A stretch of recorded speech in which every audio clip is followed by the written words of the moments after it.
Second PU annual examination ಅಲ್ಲಿ ಈ mistake ತುಂಬಾನೇ ಕಾಮನ್. ಸೊ ಒಂದ್ ಸೆಟ್ ನ ಕನ್ಸಿಡರ್ ಮಾಡೋಣ, which is A equal to 1 2 3 and ಈ ಸೆಟ್ ಮೇಲೆ ಒಂದು ರಿಲೇಷನ್ ನ ಡಿಫೈನ್ ಮಾಡೋಣ, ವಿಚ್ ಕಂಟೈನ್ಸ್ ಆರ್ಡರ್ಡ್ ಪೇರ್ 1, 1, 2 ಹಾಗೇನೆ 2, 1.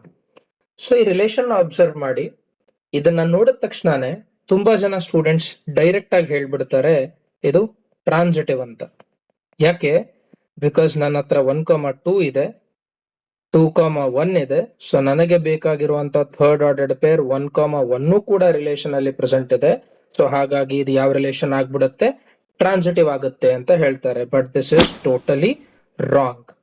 ನೀವು ರಿಲೇಷನ್ ಅಲ್ಲಿ ಕೊಟ್ಟಿರುವಂತ ಎಲ್ಲಾ ಆರ್ಡರ್ಡ್ ಪೇರ್ಸ್ಗೂ ಕೂಡ ಡೆಫಿನೇಷನ್ ನ ಚೆಕ್ ಮಾಡ್ಬೇಕಾಗತ್ತೆ.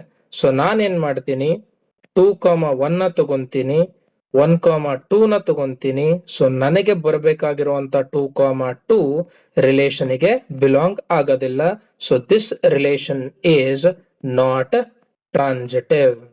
ಸೊ ಇದನ್ನ ಸೇವ್ ಮಾಡ್ಕೊಳ್ಳಿ and save your self from losing 1 mark.